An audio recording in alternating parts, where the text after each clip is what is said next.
mówiąc delikatnie, spaliło mi mordę. Kurwa, przeszedłem już. W sumie aż się dziwię, że tyle przeszedłem. Będąc takim grubasem, chyba za 2 km. Normalnie kiedyś to po 12 się robiło, ale wtedy schudłem z 25 podczas wyprawy. Teraz, oj, teraz to w sumie trzymam się tej samej wagi. I pewnie zastanawiacie się dlaczego. Ja wam powiem. Czasem przychodzę do kraju, gdzie żarcie jest śmiesznie tanie i zajebiście dobre. Wiecie co robię? Wpierdalam. Na przykład dzisiaj będę w Gruzji. Uwierzcie mi, nie będę się szczypał, będę jadł ile tylko wlezie. Będę chodził najedzony non-stop. A wiecie dlaczego? Bo Gruzja ma jedno z lepszych kuchni, jakie w życiu spotkałem. I będę wpierdalał. I ktoś mi powie: o, bo on jeździ tylko z 2 konserwami. Kurwa, powiedz mi, kiedy to było? W Ameryce. Teraz już jeżdżę inaczej. Nie będę się głodził. Głód najgorsza rzecz, jaka mnie w życiu spotkała. Pozdro.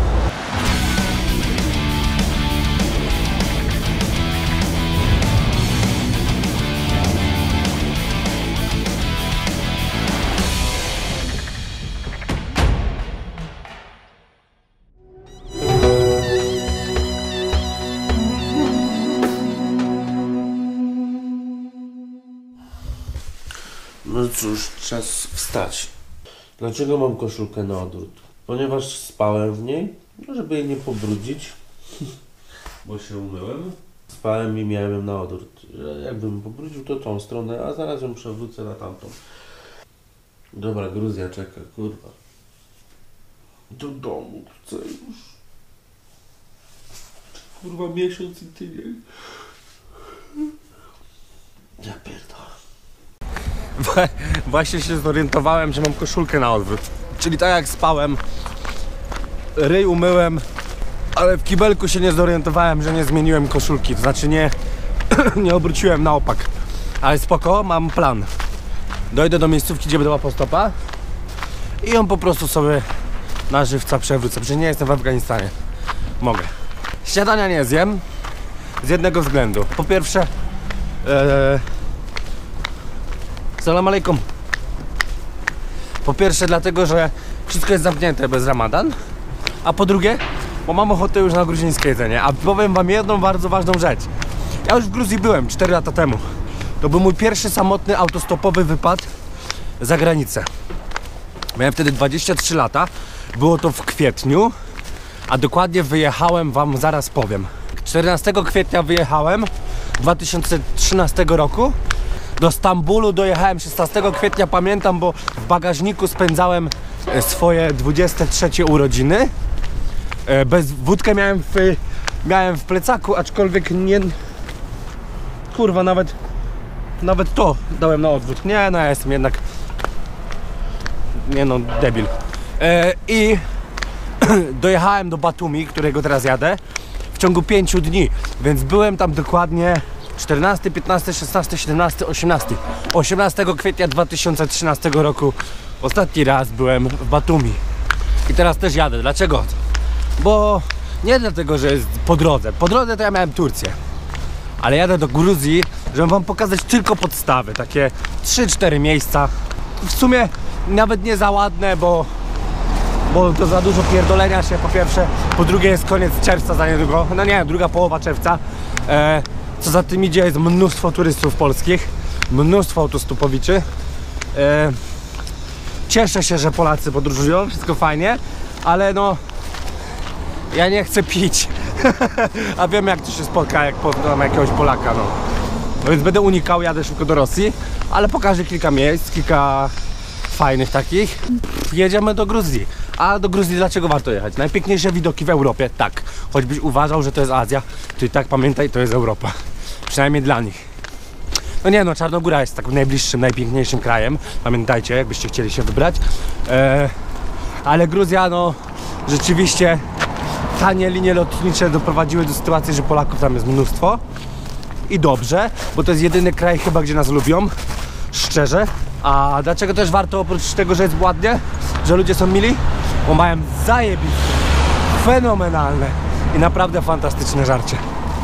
Gruzja jest rajem, jeżeli chodzi o żarło. Więc idę tam przytyć. Patrzcie w ogóle jakie góry. Po co ja ryb pokazuję cały czas? Ale dobra, no. Na mnie już to tak wrażenia nie robi, Boże, ja jadę tak już pół roku i cały czas takie widoki.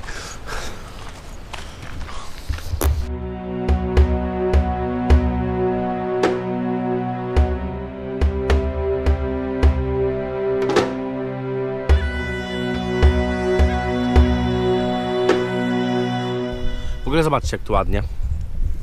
Zalew. No bo rzeka szła. Nagle się zaczął zalew i pewnie już kończy się zalew i idzie dalej rzeka. To chyba wtedy zalew jest, nie? Tylko taki naturalny. A może to inaczej się nazywa? Jezioro? Kurwa, w sumie to może być jezioro. Chuj wi! Zalew jest sztuczny. Tak, bo się zalało. A to jest jezioro. Ale też są... Chuj to wi, Boże! Ja przepraszam panią z geografii, uczyliśmy się tego, aczkolwiek wolałem się wygłupiać na lekcjach niż słuchać cennych informacji, które mogłyby mi w przyszłości pomóc w tym, żebym wiedział obok czego jestem. No kurwa! No dobra. Nie pozostało mi nic poza pójściem tunelem.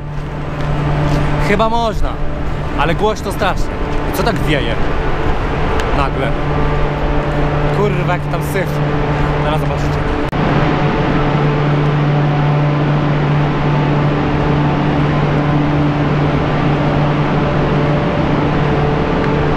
Ale przedew, kurwa! Nigdzie nie idę. Kurwa! 1680 metrów. Pierdolę!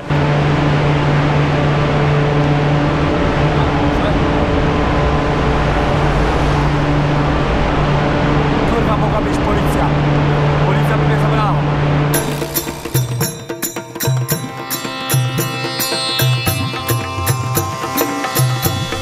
No cóż, znajduję się w miejscowości Chopa.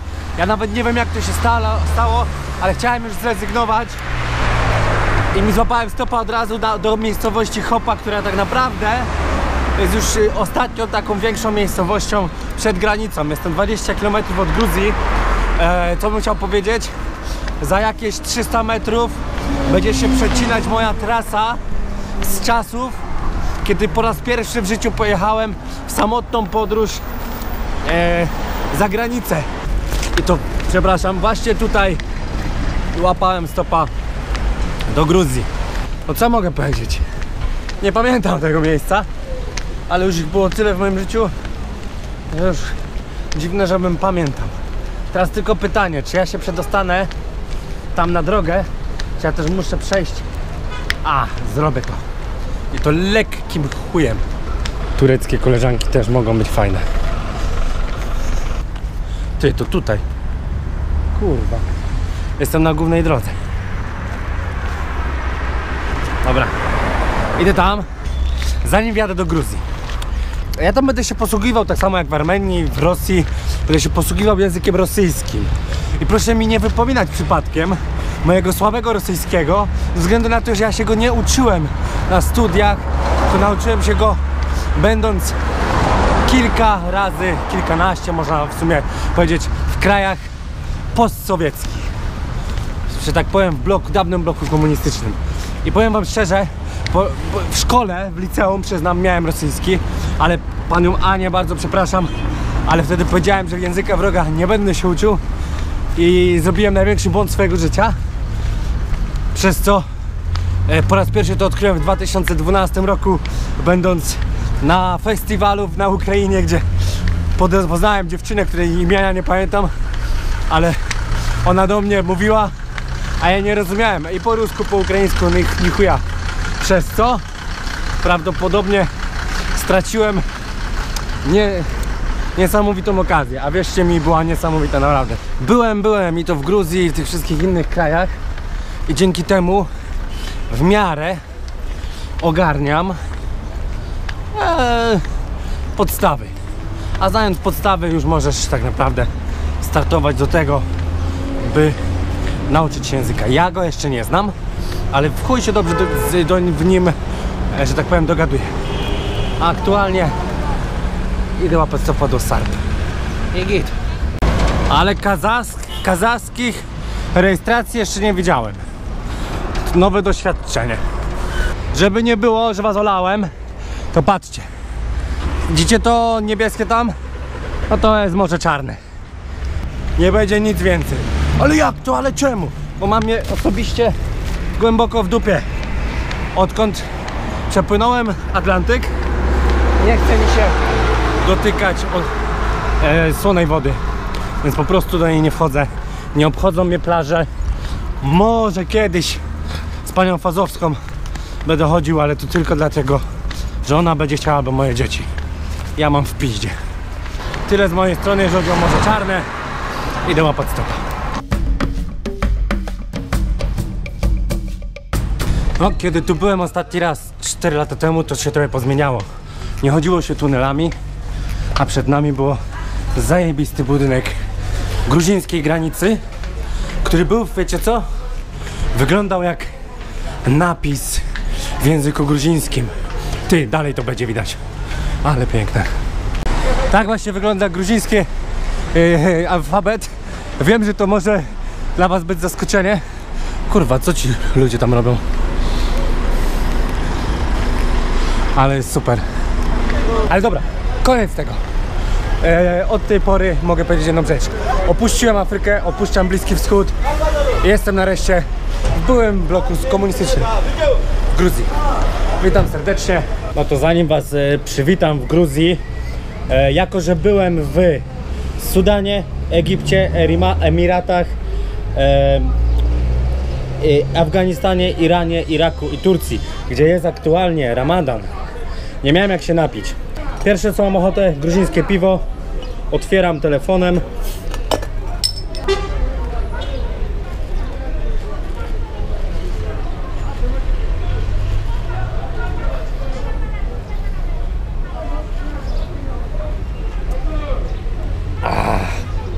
Kurwa, ale pyszne. Prawie całe bym wypił.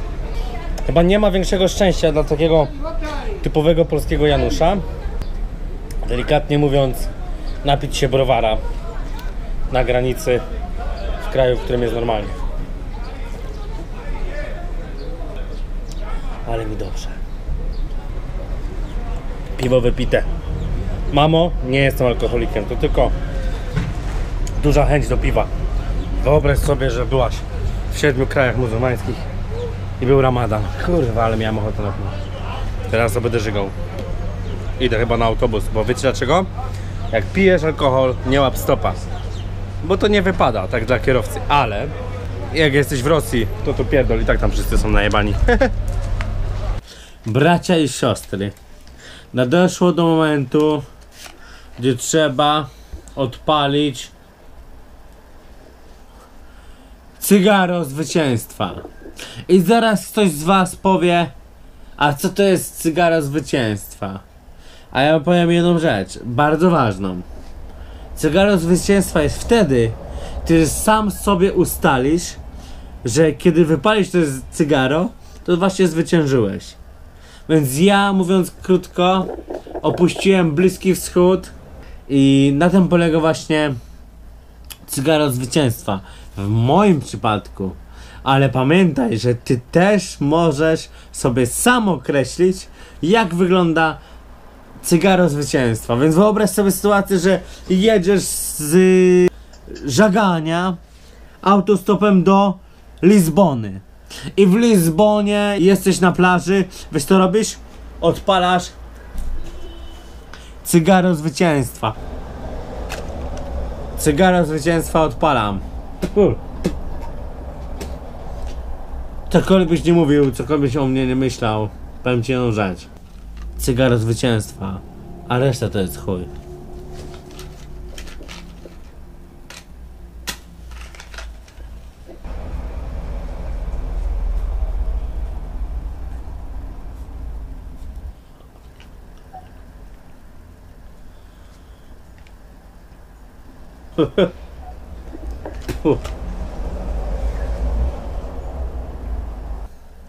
Cygaro zwycięstwa.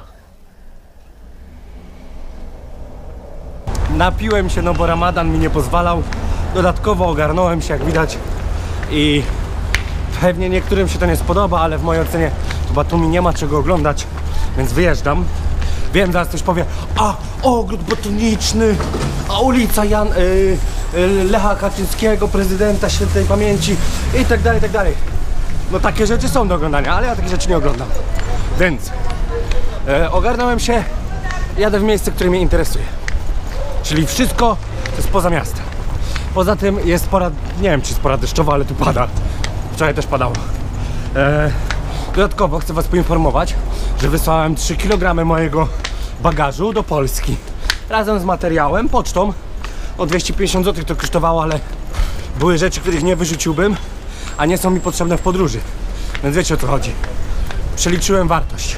Jeszcze był kilogram rzeczy, które mogłem wysłać, ale to by kosztowało kolejne 80 zł i przekraczało to wartość tych rzeczy, dlatego dałem je innym podróżnikom. Takie są zasady, pamiętajcie. Jak macie coś, czego nie potrzebujecie, nie sprzedawajcie tego w podróży. Dajcie to innemu podróżnikowi. Pamiętajcie, karma wróci. Teraz to się komuś przyda. Moje buty stwierdziłem, że nie są mi potrzebne. Po chuj mi buty, jak ja przez 7 miesięcy ubrałem je tylko raz. Więc doświadczenie mnie nauczyło podczas 3. wyprawy, że już na 4. nie biorę butów. Po chuj mi buty. Teraz tak wiem, ale wtedy nie wiedziałem. Dobra. Boże, maliny.